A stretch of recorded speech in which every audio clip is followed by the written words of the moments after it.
बंद कर दोगे, हम तुम्हारा सांस बंद कर देंगे। The person you saw in the video was Lieutenant General Ahmed Sharif Chaudhry. Now, Lieutenant General Ahmed Sharif Chaudhry is a 3-star general. He is the DG of ISPR, Inter-Services Public Relations, which is the propaganda arm of the Pakistani army. Now watch this video once again. तुम हमारा पानी बंद कर दोगे, हम तुम्हारा सांस बंद कर देंगे।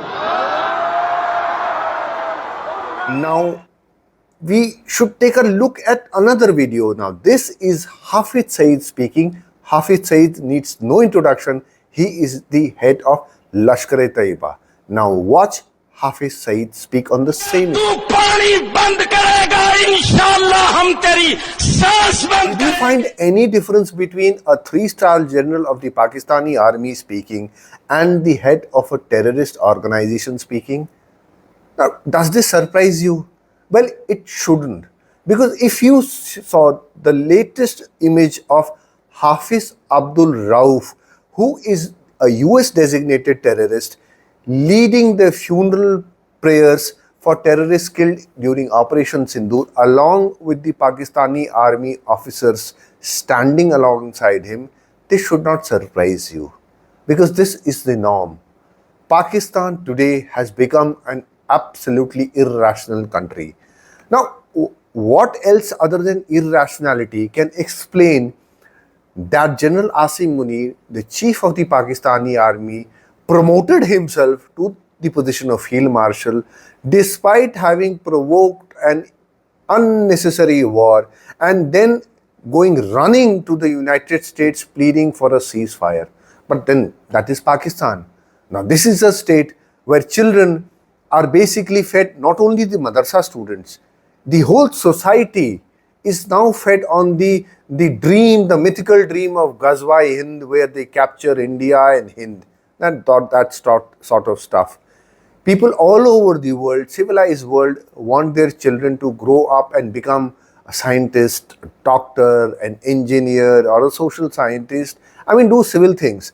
But people in Pakistan, it seems that they have a fascination to become a mujahideen, a suicide bomber, or something of that sort.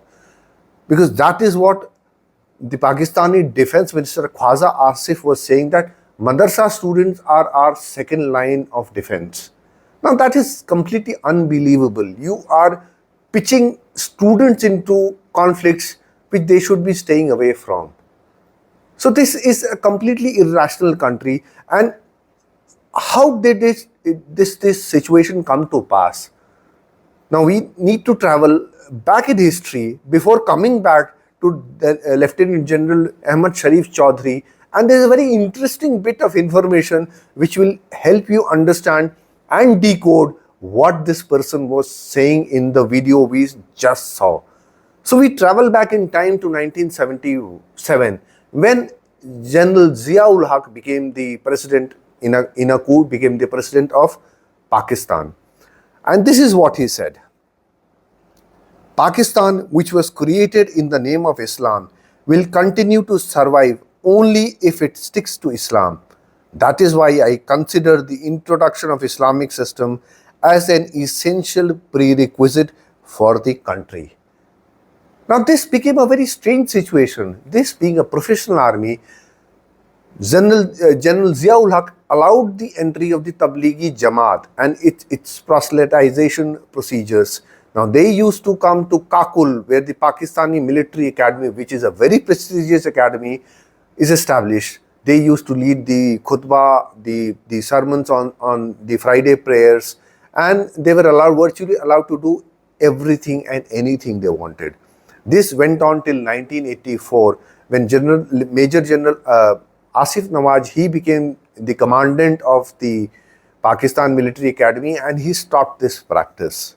I'm not very sure as to what is going on as of now. Now coming back to Lieutenant General Ahmed Sharif Chaudhry. He is the product of not only this Tablighi Jamaat brigade, because remember, Asim Munir himself is known as the the Mullah General, the Maulana General, because he is so well versed in the religious verses. So we come back to Lieutenant General Chaudhry.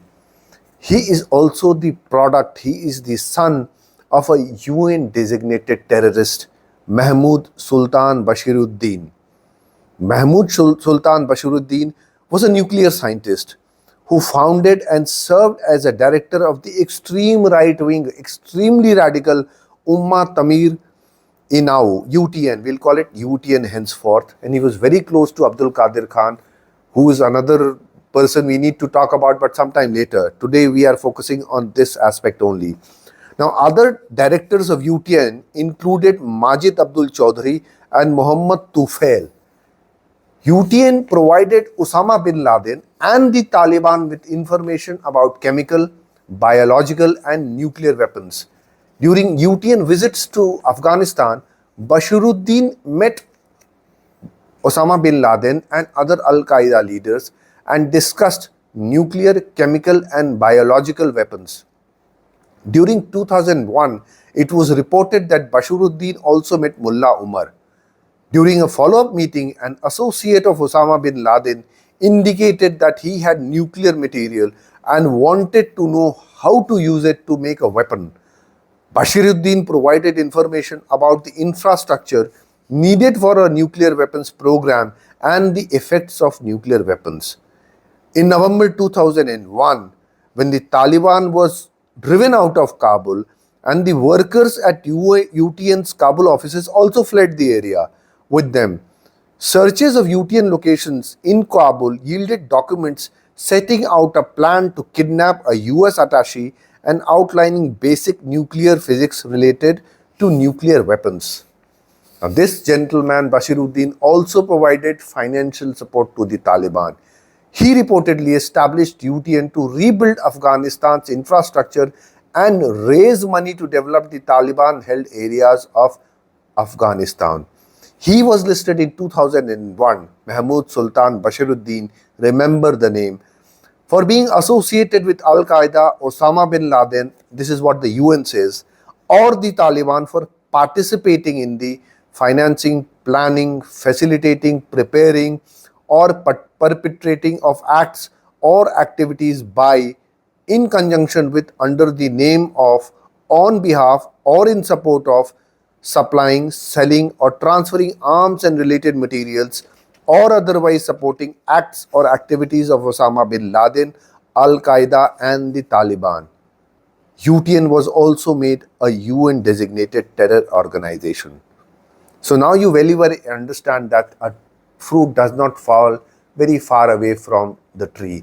Apart from the Pakistani army and its Islamized ways, Lieutenant General Ahmed Sharif Chaudhry also has a very great legacy as far as terrorism goes. And this is where the serious part comes in, where we don't seem to understand and basically laugh away such instances of some madman, some insane person saying something. Go back to what his father used to do and now relate what General Chaudhry has said a few days before. If you relate the two, you will understand as to what he was meaning. And it is time that India yet again understands that we are at war against an enemy which is going to be no holds barred. They give no space to civilization, and with China in their corner. And remember Wuhan. Now let us not get into that. Be prepared. Thank you and Jai Hind.